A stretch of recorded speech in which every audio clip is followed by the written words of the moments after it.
سلام خوتي وخياتي، ان شاء الله كامل يشوفوا الفيديو تاع اليوم يكونوا بخير وبصحه جيده يا رب. اليوم حنحضر معاكم واحد الكاناج بزاف بنين. ديجا درت معاكم كاناج بزاف بنين، درناه بالحليب ناجح 100%. وهذا الكاناج تاع اليوم راح نديروه بكريمه السائله بنة ولا أروع.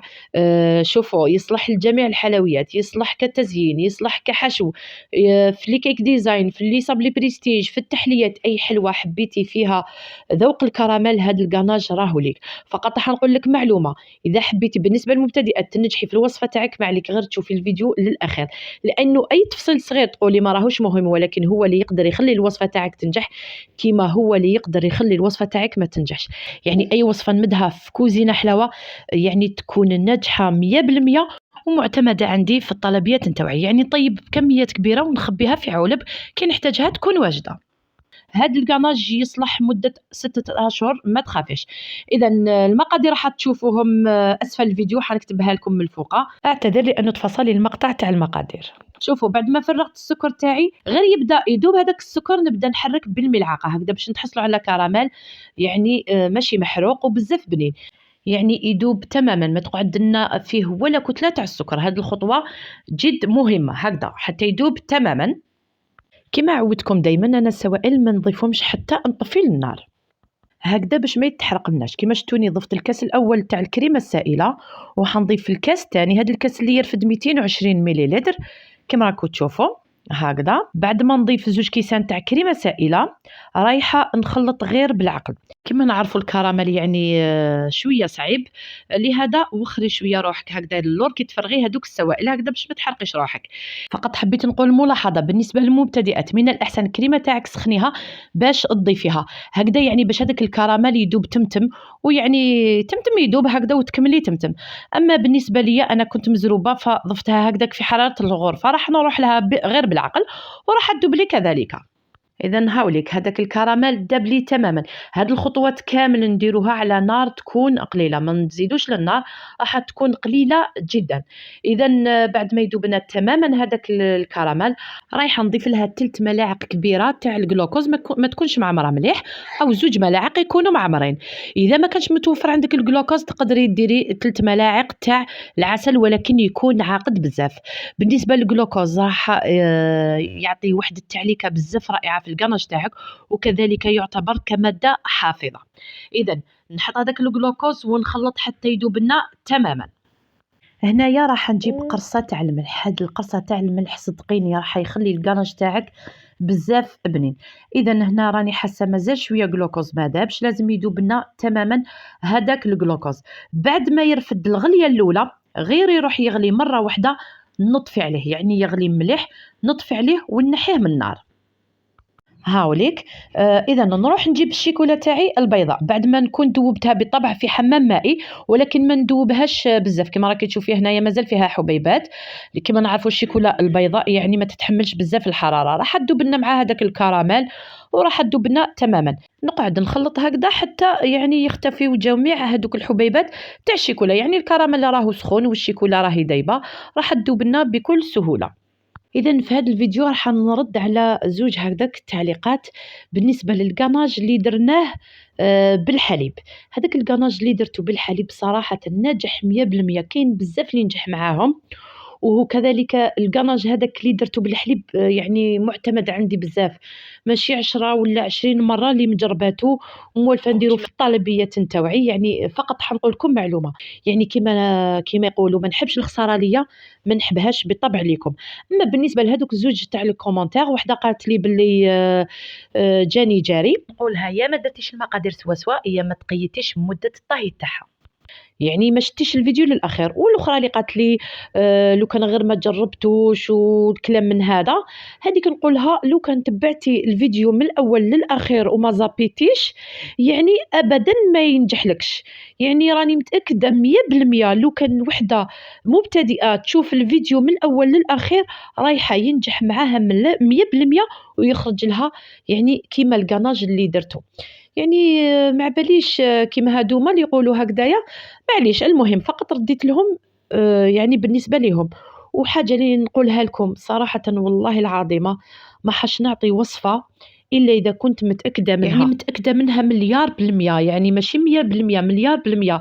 يعني هاد الوصفات معتمدين عندي في الطلبية تاوعي، فقط لازم تشوفوا الفيديو يعني من بالنسبة للمبتدئة اللي راهي حابة تتعلم صح لازم تشوف جميع الخطوات، لأنه أي تفصيل صغير تقولي ماشي مهم، ولكن هو اللي يقدر يخلي الوصفة تاعك تنجح، كما هو كذلك اللي يقدر يخلي الوصفة تاعك ما تنجحش. إذا بالنسبة للمبتدئات إذا راكي حابة تتعلمي ما عليك غير تشوفي الفيديو للآخر هكذا باش الوصفات تاوعك كامل ينجحوا معاك 100%. يعني هادو بالنسبة للتعليقات.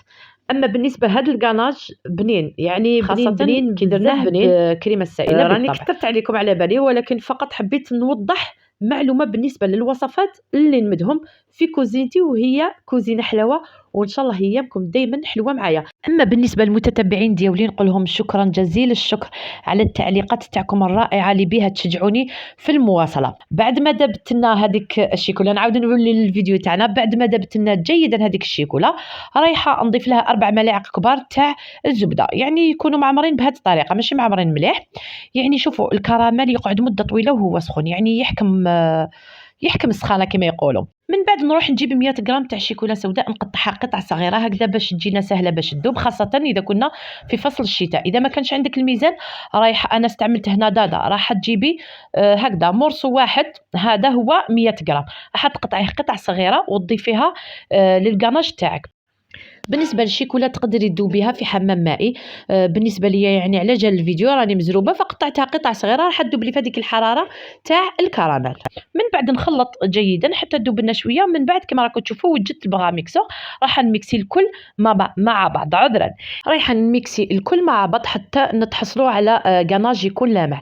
وإذا ما كانش عندك البغا ميكسور دائما نقول لك خدمي بالموجود غير صفاية، إذا كانت عندك صفاية راح تجوزي هذا القناج تقريبا 3 مرات هكذا باش نتحصلوا كامل من هذوك الحبيبات إذا كانوا، وكذلك باش نتحصلوا على هذيك اللمعة. يعني بعد ما تجوزيه 3 مرات في الصفاية راح تتحصلي على قناج لامع وليس. إذا نميكسي جيدا، بعد ما نميكسي نروح نجيب صحن ونفرغ الخليط تاعنا هدايا. إذا هاوليك القناج تاعنا بعد ما فرغناه في صحن، إذا هذا هو القوام تاعو في البداية، بعد ما يبرد راح تشوفوا القوام تاعو. إذا شوفوا نغطوا القناج تاعنا اون كونتاكت بكيس بلاستيكي ولا بابي فيلم أي حاجة كانت متوفرة عندك هكذا. علاش قلت لكم لازم الكيس هذاك يلامس الكريمة تاعكم هكذا باش ما تجيكمش هذيك القشرة من الفوقة، ونزيد نغطيه بكيس واحد آخر من الفوقة هكذا باش كي نحطوه في الثلاجة ما تاخذناش، يعني ما ياخذناش عذرا هذاك الكاناج الريحة تاع الخضروات ولا تاع المأكولات في الثلاجة. إذا كنا في فصل الصيف الكاناج تاعك ديريه في الثلاجة يعني 2 سوايع، قيس ما يحكم روحو 2 سوايع حتى 3 سوايع على حساب يعني الثلاجة تاعك. أما إذا كنا في فصل الشتاء نخليه 6 سوايع خارج الثلاجة. إذا بعد ما يبرد نعاود نولي لكم باش نوريكم القوام تاعو النهائي. إذا هاوليك الكاناج تاعنا بعد ما برد، فقط للأمانة أنا درته في الثلاجة يعني باش يبرد لي ونكمل الفيديو تمتم. مادام رانا في وقت الشتاء يعني خليته شوية بزيادة في الثلاجة، فشوفوا كيفاش جاني جامد. ولكن بعد ما تخلوه في حرارة الغرفة، إذا هذا بعد ما نحيته من الثلاجة مباشرة، دوك تشوفوا بعد ما خليته في حرارة الغرفة عاود ولا لي القوام تاعو كما يقولوا الحقيقي. إذا هاوليك القوام تاعو هذا هو القوام تاعو الحقيقي. شوفوا كيفاش جانا، شوفوا قناج بنة ولا أروع، يعني بنة خيالية، وكذلك القوام تاعو بزاف رائع. وكما قلت لكم في بداية الفيديو يعني هاد القناج يصلح في جميع الحلويات، يصلح ديريه كحشو في لي كيك ديزاين، في لي صابلي بريستيج، في التحليات نتاوعك، في هذاك النوع تاع التحليات اللي يجي بلا موس نديروها في ليمول تاع السيليكون، هذاك النوع تاع التحليات ديريها كحشو لداخل عبالكي واحد البنة رائعة. يعني ما عندي ما نقول لكم، بعد ما تجربوا الوصفة رايحة تعرفوا كما يقولوا واش راني نهدر. تقدر ديريه من في انواع تاع التحليات واحد اخرين عادي، في اي نوع تاع الحلوة ولا تاع التحليات يصلح هاد القناج. ان شاء الله الوصفة تاع اليوم تكون عجبتكم. اذا عجبتكم الوصفة ما تنساوش جيم واشتراك بالنسبة للمشتركين الجدد هكذا باش يصلكم كل جديد، وتعليق شباب كيما نتوما، لانه التعليقات تاعكم هما اللي يساعدوا القناة تاعي باش تطلع محركات البحث ويستفيد منها الجميع، وكذلك التعليقات تاعكم هما اللي يحفزوني ويشجعوني في المواصلة. إذا ما عليا غير نقول لكم نخليكم في رعاية الله وحفظه في وصفات أخرى مع كوزينتي كوزينة حلاوة. السلام.